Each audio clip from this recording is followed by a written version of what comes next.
Olá pessoal, tudo bem? Sejam todos muito bem-vindos a mais uma videoaula. Na aula de hoje nós vamos estar dando continuidade no módulo 3. Lembra que esse módulo foi dividido em duas aulas.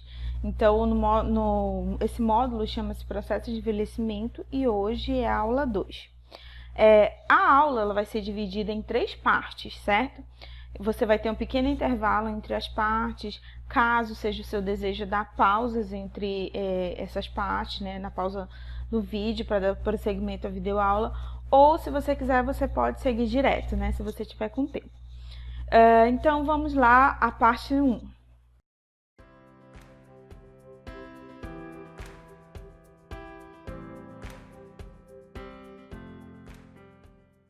Nessa parte 1, nós vamos estar falando sobre doenças mais comuns em pessoas idosas, certo?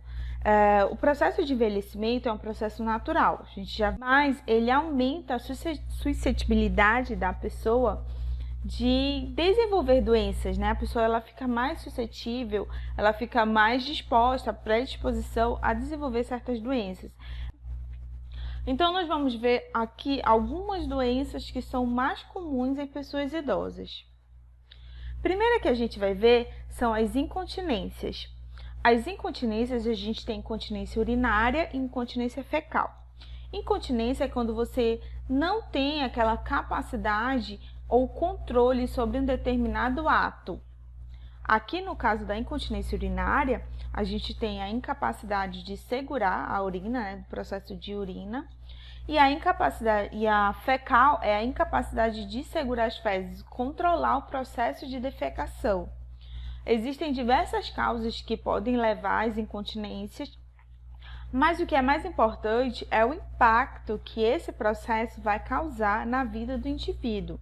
Quando eu falo do indivíduo, eu falo tanto da pessoa que está sendo cuidada quanto do cuidador, né, que vai exercer, porque ela acaba perdendo o controle, principalmente dessas duas funções, que são funções fisiológicas, e isso tem, né, um valor, digamos assim, psicológico para a pessoa, sim. Algumas dicas, né, para controle dessa incontinência, para você lidar com esse processo de incontinência. Então, nunca se deve ficar com raiva, né, do idoso ou fazê-lo sentir constrangido. Faça um diário de incontinência. O que é um diário de incontinência? É você anotar, você registrar os horários para ver se existe um padrão daquela pessoa. E assim você consegue criar uma rotina. Durante o dia, procure levar o idoso ao banheiro em intervalos regulares. E é para isso justamente que você tem esse diário de incontinência, que é para você criar uma rotina e que se o idoso se perde por não saber onde fica o banheiro ou não chega a tempo, acontecendo assim a incontinência, uma das dicas é sinalizar bem. Identificar através de placas, questão de coloração, iluminação, certo? Você fazer a identificação.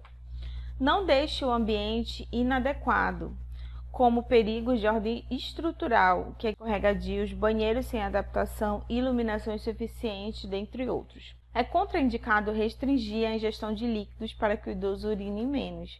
Isso é totalmente contraindicado, né? Porque o idoso, a gente já viu que ele tem um menor percentual de água, então ele precisa da ingestão de líquidos, principalmente durante o dia, tá? Procure não vestir o idoso com roupas difíceis de retirar ou abrir, né? Para que esse processo, né? Ele está com uma incontinência, então precisa ser o mais rápido possível. Se você, diante de muitas dificuldades, né? Principalmente quando tem idosos que realmente não têm controle nenhum sobre esse processo fisiológico, o uso de fralda geriátrica é obrigatório dia e noite. Lembrar que a agitação pode ser um sinal de que ele esteja com vontade, né, de urinar ou de defecar. Se já usa fralda, pode ser um sinal de trocá-la. Nós vamos estar falando agora sobre constipação intestinal. A constipação intestinal é a ocorrência de um longo período sem evacuação, né? A pessoa fica muito tempo sem conseguir ir ao banheiro, sem conseguir defecar. E ela pode ser crônica, né, que aquilo é constante, ou ocasional, dependendo. Os hábitos intestinais, eles variam de indivíduo para indivíduo. Sendo considerada a constipação, a frequência de evacuação menor que 3 vezes por semana, né? Então, você Ainda que a frequência seja regular, a gente tem também uma outra questão, que é a consistência das fezes. Se as fezes estão muito endurecidas e que exigem muito esforço para ser eliminada, também pode ser caracterizado constipação. Então, quais umas dicas para a gente lidar com esse processo de constipação intestinal? Primeira dica, consumir mais fibras, né? Alimentos integrais são alimentos ricos em fibras. Então, a gente tem cereais, também consumir mais verduras, legumes e frutas, né? Ingestão de líquidos, né? A gente sabe que a baixa ingestão de líquidos faz com que essas fezes fiquem muito mais endurecidas. Outra, manter a boa rotina de atividade física. Por quê? Porque a atividade física ela também influencia no funcionamento intestinal. Então, assim a gente termina a primeira parte da nossa aula.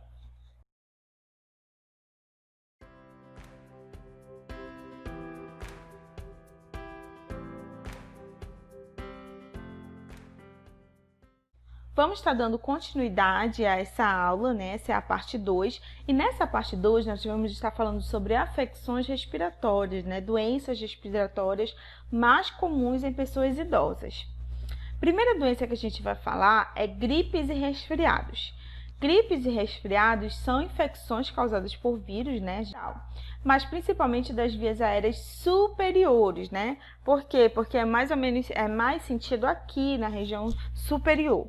A gente tem sintomas de mal-estar, febre, congestão nasal, né, aumento de secreção nasal, coriza. Mas apesar de ser gripe e resfriado, a gente está falando de pessoas idosas. Pneumonia, a gente já envolve as vias aéreas inferiores, principalmente o pulmão. Então, a gente tem várias infecções, né, que causa pneumonia, principalmente infecção bacteriana. A gente pode ter o comprometimento pulmonar e, consequentemente, o respiratório. A gente tem também a asma, que é a reação inflamatória nos brônquios. A gente tem aqui tosse seca, chiado no peito e também tem o comprometimento da respiração. Existem idosos que eles têm processo de asma assim. Outra é a DPOC, que é a doença pulmonar obstrutiva crônica, né? Que a gente já tem uma obstrução progressiva das vias aéreas, né? Isso daí muitas vezes está relacionado ao fumo, né? E a outras substâncias, mas é uma doença que ela é muito grave, certo? E ela pode levar a insuficiência respiratória e, consequentemente, insuficiência de órgãos, né?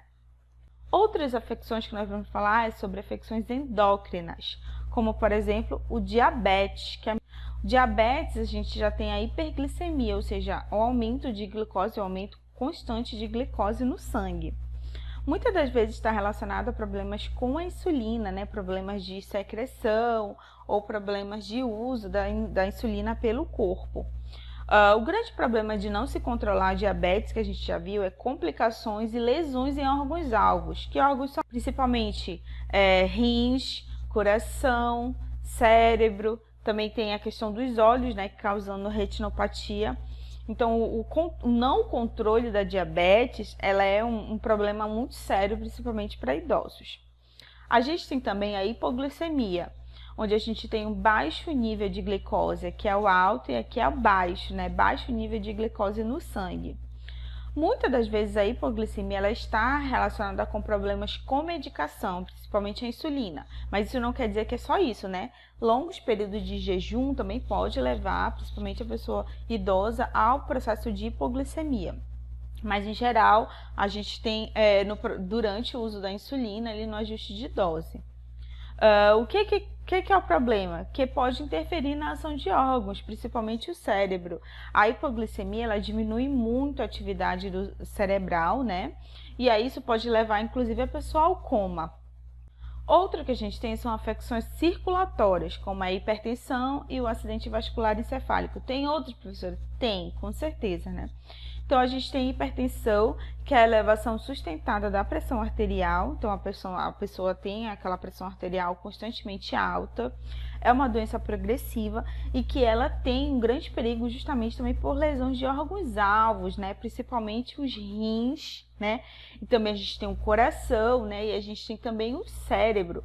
A hipertensão, ela pode levar a vários outros quadros, como por exemplo o infarto do miocárdio e até mesmo ao acidente vascular encefálico, que é também chamado de acidente vascular cerebral, certo? Então, o ideal é que se tenha o controle dessa hipertensão, né, da pressão arterial, que esse controle seja constante e que se tenha o tratamento medicamentoso e não medicamentoso também. O AVE ou AVC é um distúrbio, né, da função cerebral e ele acontece justamente por defeitos na circulação e, consequentemente, oxigenação, e isso afeta diretamente a atividade cerebral. Então, esse processo ele é de grande gravidade porque ele pode deixar sequelas que muitas vezes são irreversíveis.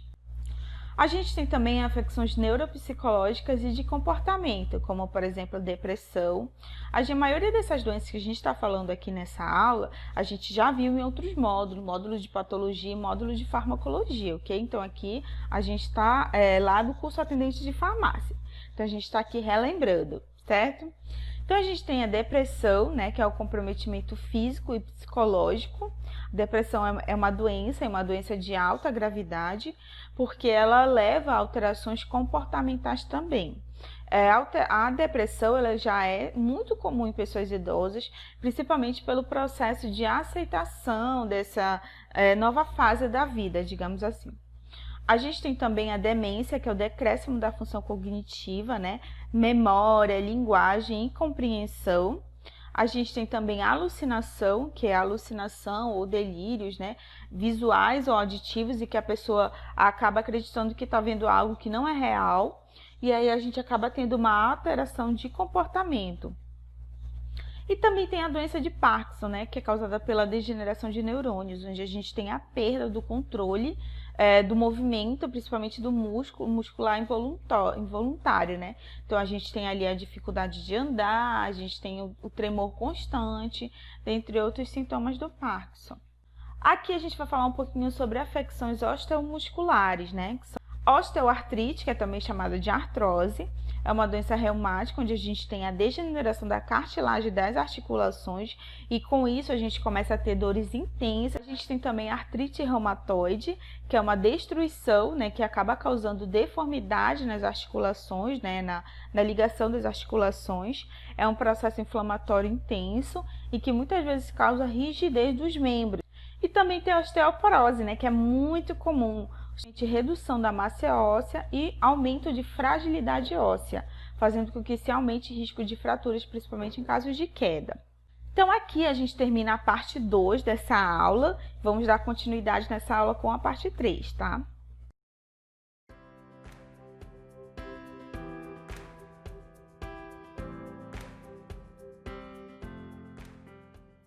Nós vamos estar começando essa parte falando sobre problemas com sono. A falta de sono ou sonolência em excesso interfere na qualidade de vida da pessoa cuidada e do cuidador. A insônia, ela pode se manifestar de várias maneiras. A pessoa pode demorar a dormir ou dormir por pouco tempo, acordar e não conseguir adormecer novamente, ou acordar muito cedo e sempre acorda com aquela sensação de que ela não dormiu direito, que ela não descansou, o corpo está cansado. Então, aqui algumas dicas de como lidar com problemas de sono.